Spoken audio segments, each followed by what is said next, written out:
Well, welcome everybody to another Bronco Classic. Today we are going to be looking at a game from 1989 as the Broncos are playing the Hibbing Blue Jackets in Chisholm. This is going to be a playoff game, would be the section semifinals.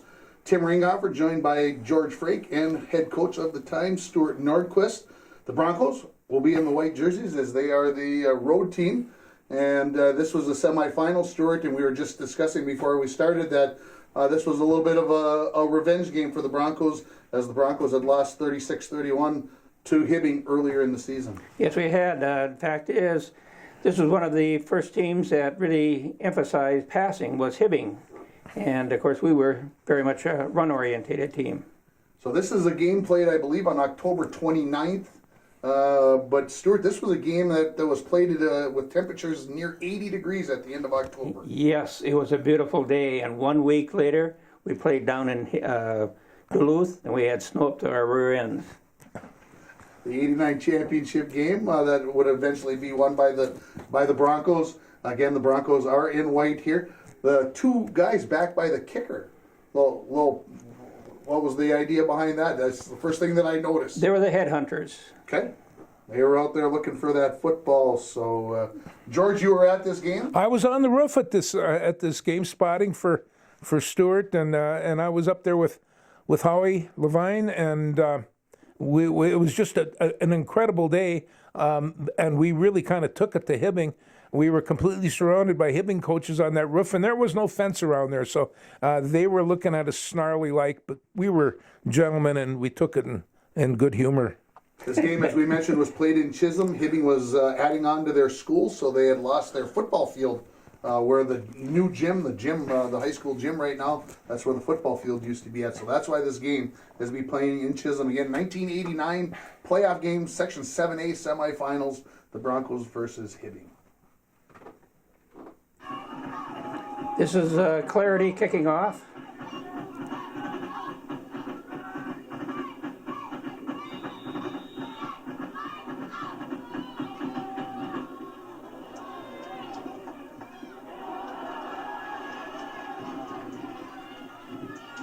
That first game of the year, the game in the year, well, there's a big turnover right off the bat. It looks like Yep. as the Broncos are going to get possession. A game that Hibbing led 30-0. You guys came back to lead 31-30, so you knew you could play with this team. Oh, yes. And eventually lost 36-31. So here's that wing tee that you got so used to seeing with the Broncos, the buck sweep right off the bat. That's Tony Palm, number 42. Oh, and boy, I'll tell you, Tony could thump. Number 60 is Willie Sandstrom. Doug Ashbrook, 87. I remember these guys like it was yesterday. Go split backs rather than the tee backs here as they go to the dive. Just what we got done watching in the game as we record these. We just got done watching the game from 1978. Get that dive back in the dive hole and make it simple, straight ahead. Keep that defense honest. Quarterback is Bart Olick. 82 is Clayton Wenberg. 75. Pat O'Brien. Pat O'Brien, who then went on to play at the University of Minnesota under a coach that you know, Ringer. John Gutekunst. No, wasn't Gutekunst. Gutekunst was the head coach the years that I was. The 2 years that I was okay. there. Jim Huber was one of the line coaches at that time. There's the trap. Yeah, no, that's Eric Peterson. You get the trap play. Peterson and Palm. Boy, my B squatters used to just tremble at the sound of their feet. There's an early touchdown for the Broncos as they take the lead 6-0 after the fumble on the kick return by the Blue Jackets. Kicker? Clarity. No good on the kick.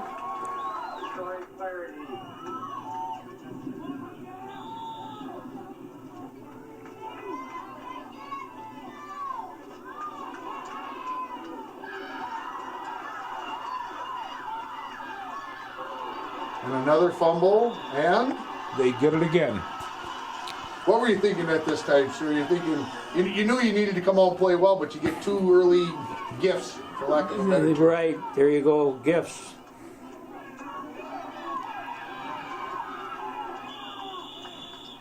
That time we were in the true wing tee.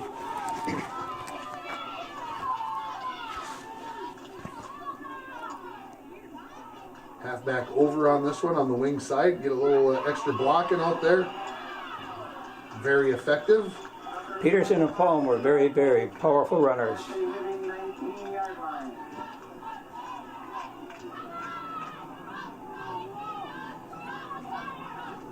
That's Derek Hale, number 44. He was a sophomore.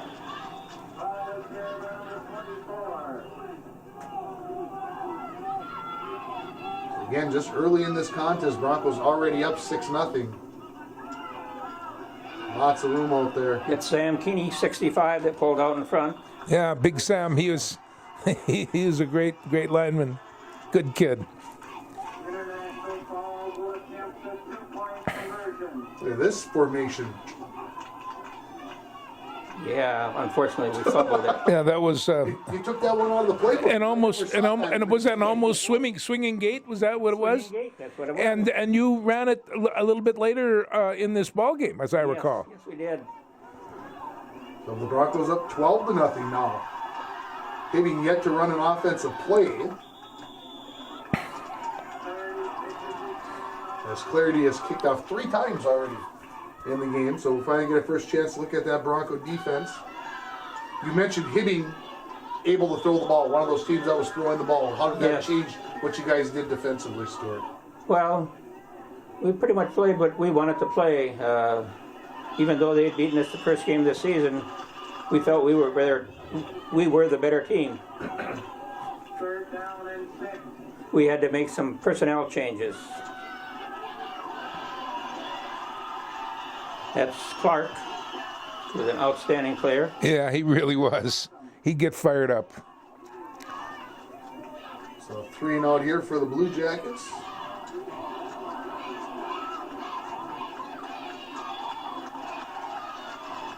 And great field position again for the Falls. The wingback is Cheney Opperman. Oh, yes. You see Hibbing here, then they're 52. I'm going to call Monster. But they've got 9 guys, almost 10 guys up on the line of scrimmage within 5 yards trying to stop this Bronco offense. Oh, Howard. I couldn't go Tony in the background. The distinctive voice of Howard Levine.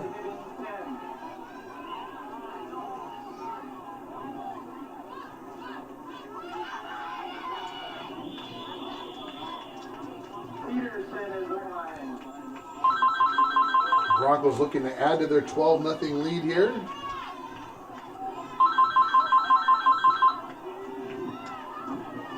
And they could cut and put the shoulder pads down, and it's 18-0. Just moments into this football game.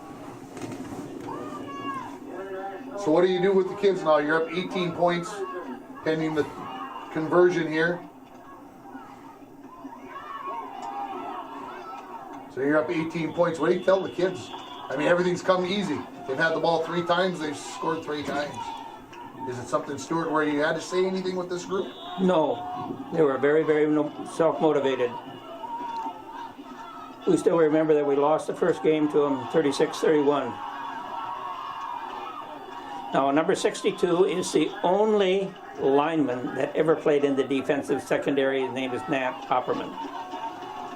You know, and actually, he was one of the smartest kids I ever saw on the football I'll field. tell you why he was back there, because he was a guard in basketball. Yeah. Big hit there.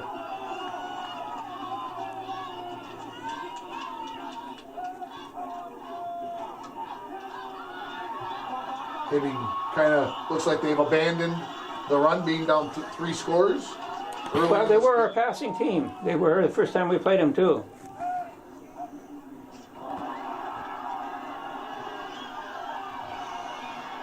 See, that's the problem with that long snap sometimes, isn't it? Yes.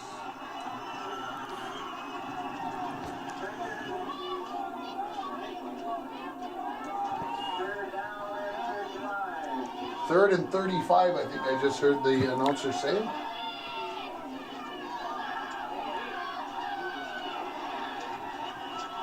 Bronco defense not fooled by the draw play.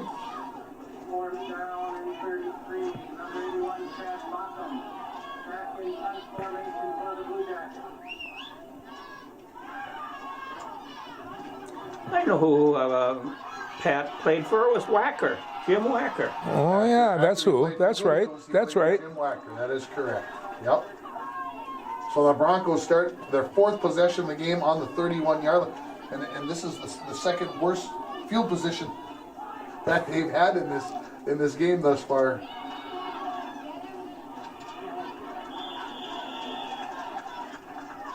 And right now the offensive line really kind of dominating things up front. Yes, they are. Well, you have one of the finest linemen in the state, in Pat O'Brien, and it's just, I didn't see anybody ever beat him in high school and rarely in college.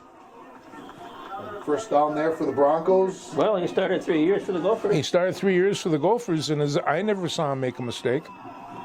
So already at the start of the second quarter here, as the Broncos lead 18-0.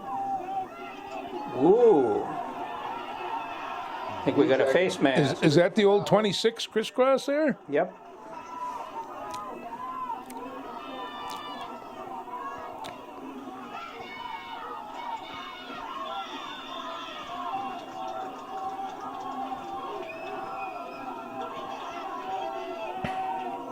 Actually, after all these years, the color is still pretty good. It is. Shabby. And in for a fourth touchdown for the Broncos, up 24-0. Here comes that swinging gate again. Yeah, this is where we almost got thrown off. And did not get it. Did not get it. 0 for 4 are the Broncos on 2-point conversions. As well as they've moved the ball, the 2-point conversions have been... Well, Howard and I kind of had a chuckle over this, but the guys from Hibbing did not. So it's, but, looking back, I enjoyed it.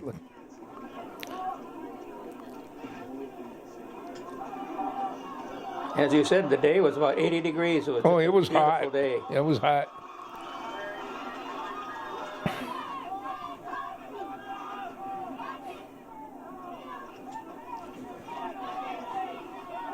The wide receiver still out in a 3-point stance out there. And That's picked off. Peterson.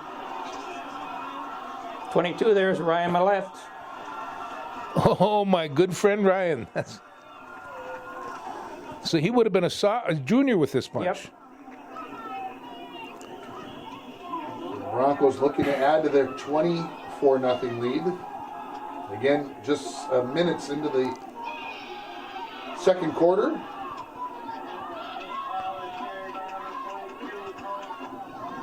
With this team, there's kind of a little bit of try to pick your what do you try to take away? Like you said, Peterson and Palm, you had to try to take one of them away, and the other one was going to take care of business. And the first mistake, possibly we can say, for the Broncos, as the fumble lost. 72 is Troy Bassaraba. Troy Bassaraba, the late great.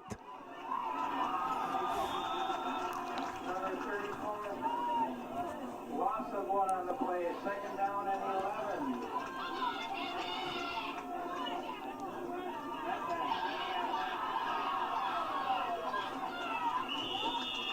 Number 18, Brian Curtis. So the Broncos look like they're in a 51 to me, Stuart. Why get out of your 52? What? I mean, that was kind of the defense at the time. Because of their spread formations of Hibbing. Okay.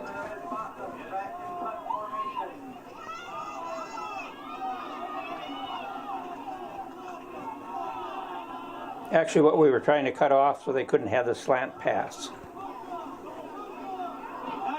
They did get it. I'm going to say they almost got the last one, and they do get this one.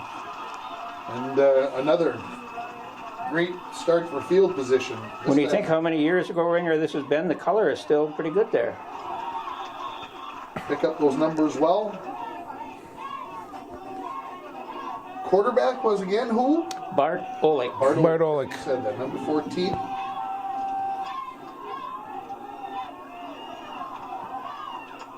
And what made Bart the choice for quarterback that season? Why was he? Well, he'd been a quarterback up through the program. 9th and 10th grade both, yeah.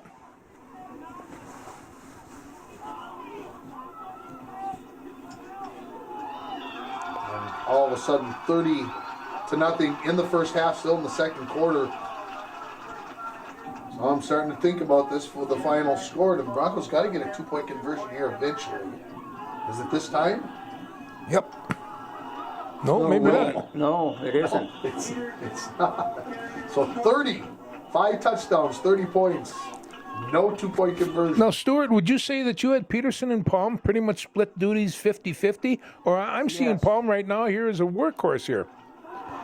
No, Or they you were could pretty much rely on split. either one of them, I suppose. They were very, very powerful runners.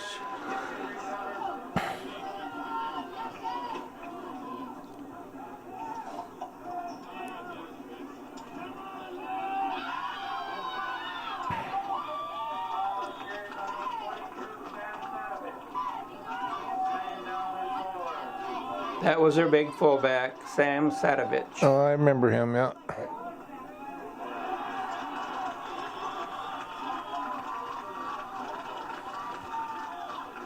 I don't want to be a master of the obvious, but the Broncos seem to be dominating the defense. When they're on defense, they are dominating. You just took the words. yes. These guys are really dominating. I mean, how many first downs have we seen them get? Well, it might be the second one. It there. might have been the second be one. Second one. No, we missed the play there. All right, we're back at it.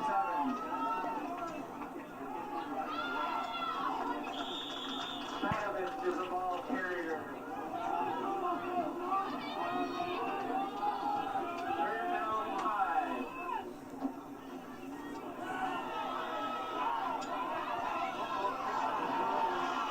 Another turnover. That is Opperman. Oh. Who's that? Nate Opperman. Nate Opperman. The reason I that say- he was there is I had him in basketball as a B team, and he was a very good guard. He was a very good defender. Well, the Yeah, he give you everything he had all the time. Yep.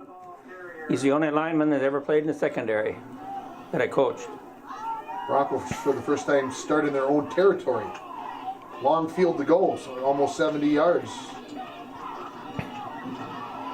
That rips up some of it.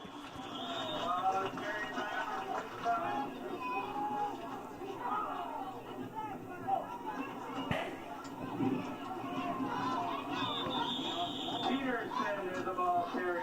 Most everything seems to be working right now. It does when you're blocking. It makes it fun when you're calling plays, and it's like everything I call is good, except for those 2-point conversions. But we're going to hopefully change that.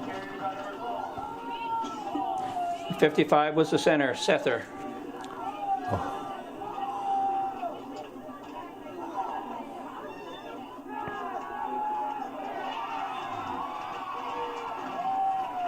Ball is back to the 48-yard line. Throwing on first down, George? What? No, did I this just is see? we're loosening up here. I know it. Keep them honest. Keep them thinking. Ball is carried back. Well, Howie and I were calling plays right and left, but as Howie will say, Stuart rarely listened. Sometimes you had to plant that bug. Yeah, Get it in his ear. And for the first time, the Broncos in this game are going to have to punt, it looks like. Formation for the Broncos.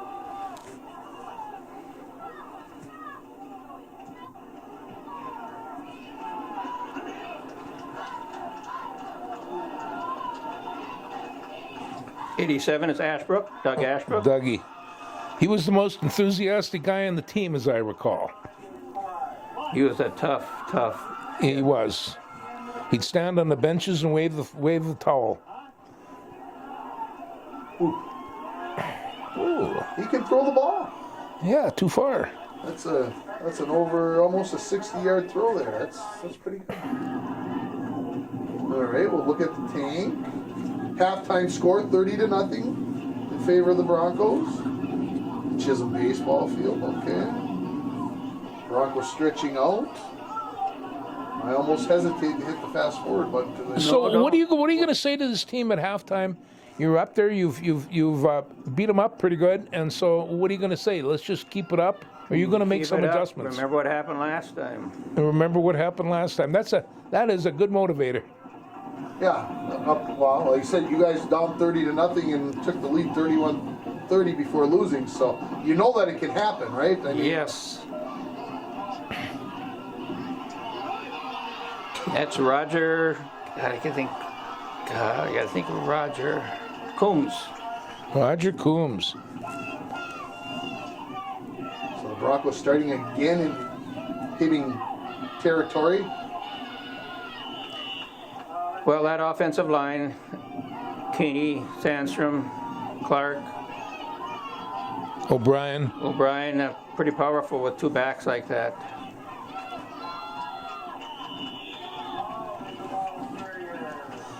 I'd bring my B squad over once a week to drill with these guys, and there were times that they had fear in their eyes because that line was so tough. Yep.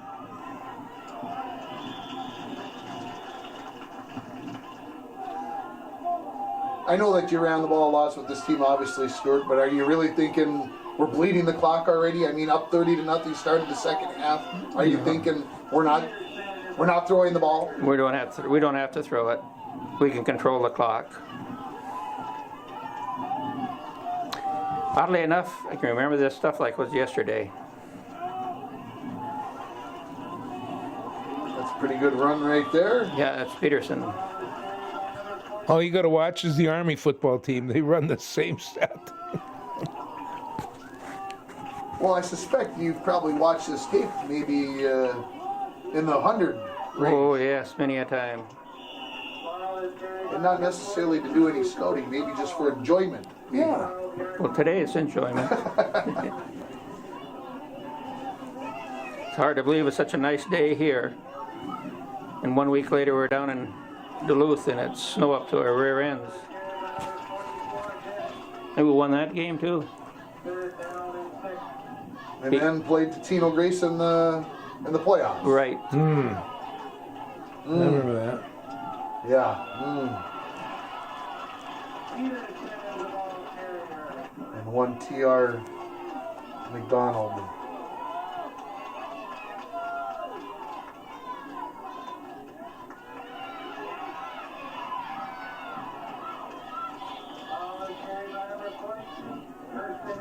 Well, the Broncos turn the ball over on downs.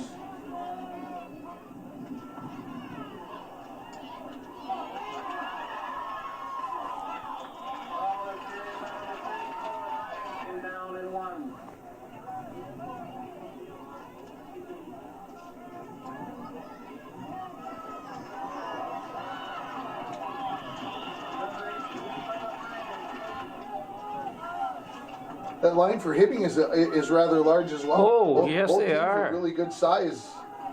Well, they were the number 2 team. Okay. They were the number 2 seed, I should say. So you guys were the number 3 seed. Proctor was number 1. Proctor was number 1. And they would win, and that's who you'd play in the section Yep. championship game was Proctor, correct? Right now I'm seeing this defense just play one play at a time. Here we're going to have them first, second, and third, and then we're going to punt. You have it scripted beautifully.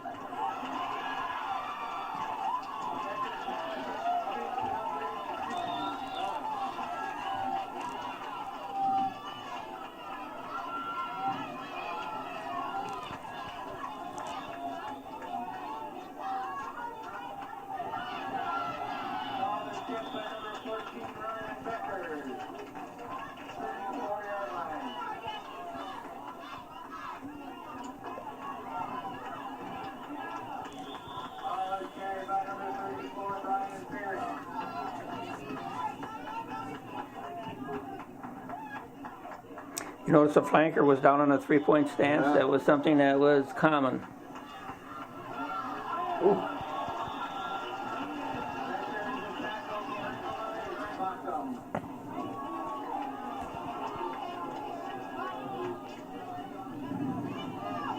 For the Broncos. Oh. What's called on the Blue Jackets?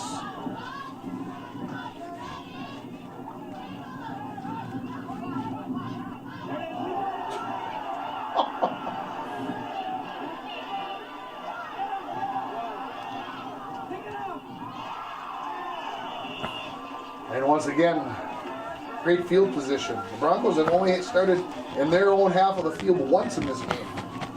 Think about that, up 30 Yeah. nothing. That is an unreal stat. I think I'm hearing Howard scream, "Pick it off, pick it off." Did hear that. Yeah.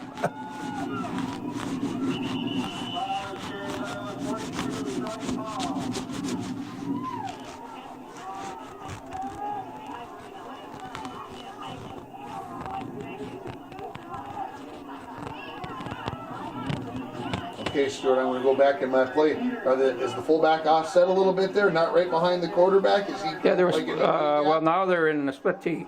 Okay. Yeah. But sometimes when we were going to run a quick pitch, then we'd line up in the two dive holes. Okay. Palm was naturally in one, but Peterson would move over. And we're flip-flopping. Strong right, strong left. Everybody Yep. knew how to do it.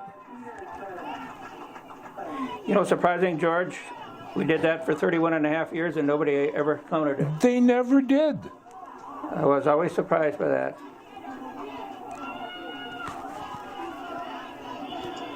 And that makes it 36-0 in favor of the Broncos here in the third quarter. Okay, Ringer, watch this extra point. Oh boy. This is when you should be getting afraid, right, George? Yeah, this is. Oh, we kicked it.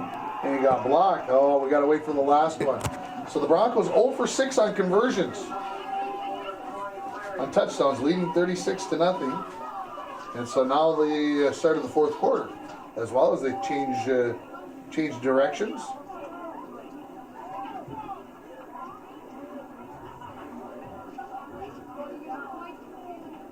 There you go, blow that whistle, yeah.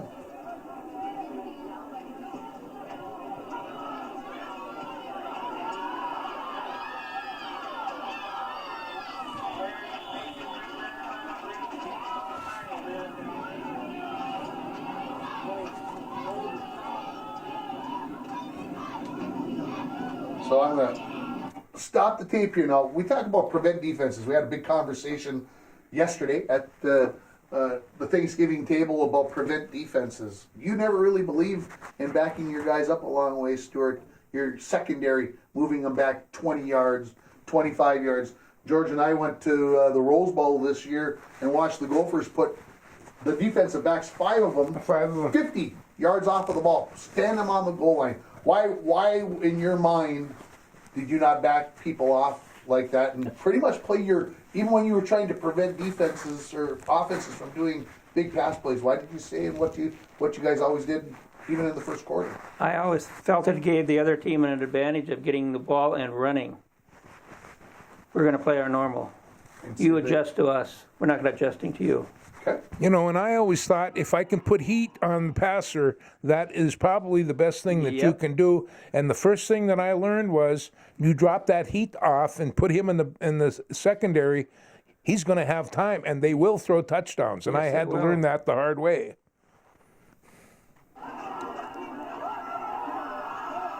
And another interception. Third one of the game, I believe. That is. Yeah.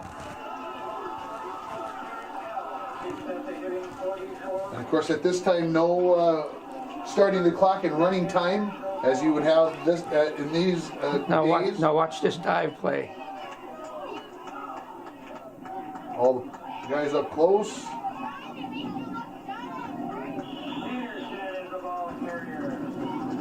Now in this next play, we'll run a dive, 44 dive. Palm will step on the guy's chest and score. Watch this now. Oh, you do. I think they would put that one under review. He might have been a yard short, but in 1989, it's a touchdown. Yep. You know, that 42-0. Peterson and Palm, that might be the best 1-2 punch or 1-1 punch that you've ever had. And the 2-point conversion is good off the. What play did you run, Stuart? Tell everybody what you ran. That was We didn't Gates. get to see Yep. it. Old Charlie Brown, or was it Crookston, or? No, it was like Crookston. Yeah. So the line up in the kick, and they got the 2-point conversion. So 44-0 the score now. That wasn't discussed at the conference meeting at all, was it? It certainly was discussed on top of the roof. So the We totally dominate Hibbing. And it's always fun to do that. I don't. Obviously, we talked about Proctor and Hermtown being big rivals, but Hibbing obviously was the big rival from the Iron Range Conference. Oh, definitely. Rapids had kind of, was a bigger school, right? There's Yeah, the old- hook and ladder. That's the best play they run today.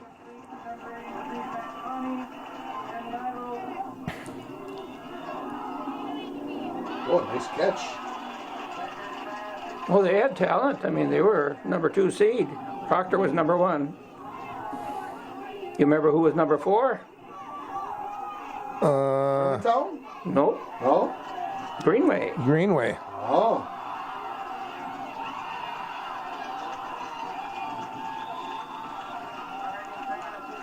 Third down, 7.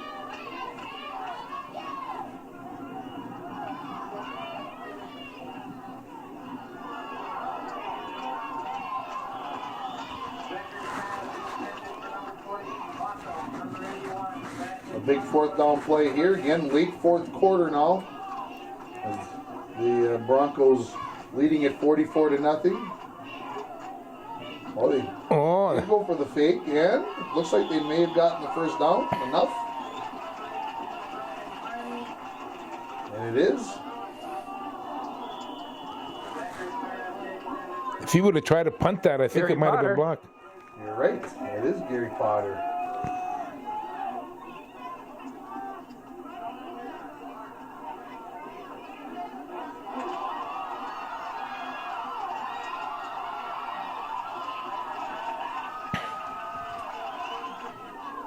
So Hibbing with something going, trying to get on the scoreboard here.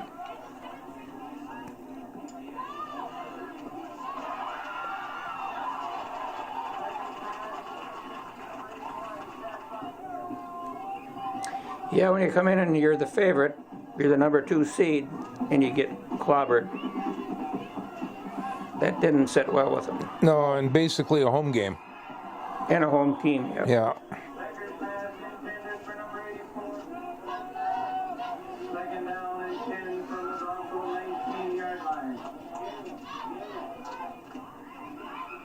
And the blitz coming. Oh, look at this play. About, what, third and about fourth? Third? Not keeping track good enough. Well enough. 15-yard line.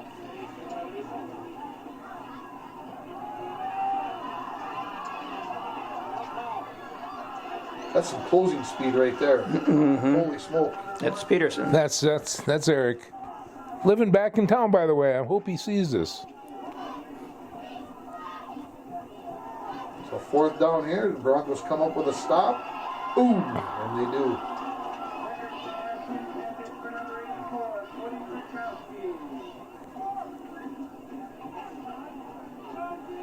So now you're looking to run the clock out here as it's fourth quarter again, 44-0.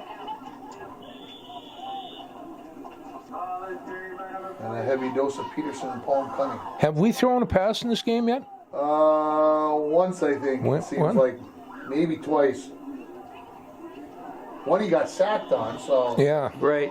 counts as a run there. Short drive to go. A quarterback sneak to get the first down. Quarterback number 14. Keep that clock rolling once they get the stick set.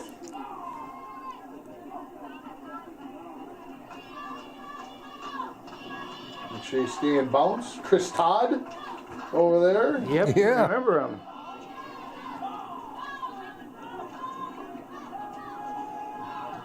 Oh, a pass? What?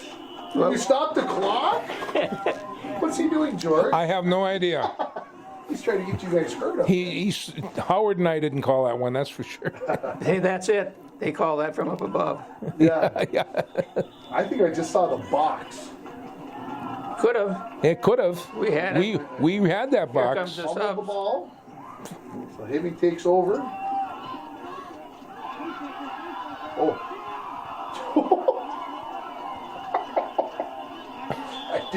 I did not remember that play. I did. I did not remember they did that. I forgot about that. That's. Well, I guess when the avalanche hits. Oh it's boy. hard, right? Actually, Hibbing had a good team. We were just better on that day. Well, and you started out really quick. I mean, fumbles and all the rest of that. Yep.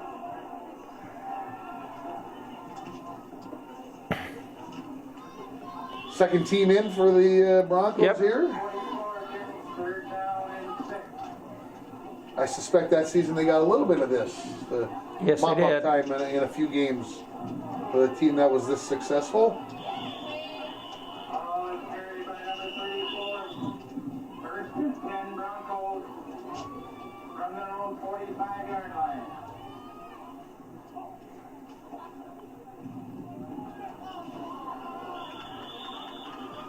Larry is the ball carrier.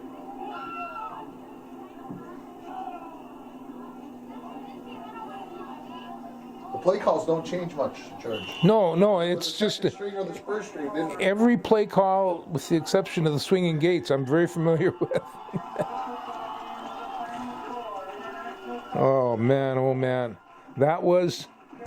See the guy down there? He's the Hibbing coach, and there was about 5 or 6 of them. There was a whole bunch of them, but they were not happy.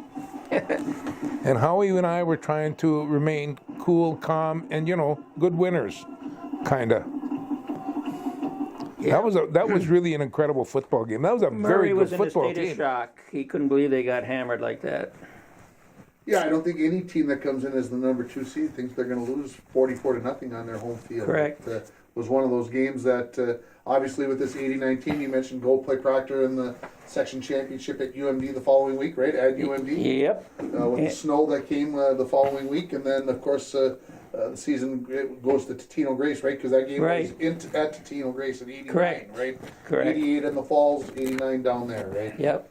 So again, obviously, this team had a great season and had kind of had it all. I mean, with the line, as we've talked about the line up front, but the running backs obviously made things go pretty well with Paul. Well, Peterson and Palm were very powerful. We had good wing backs with Barron and Cheney Opperman, and we had a full complement. Well, as I recall, when we had the Totino Grace game, we were 6 inches away from the goal line, and we were running behind our All-State guard. There was everything that was there just right. We just came up a little bit short. Yep. That was a very close game, and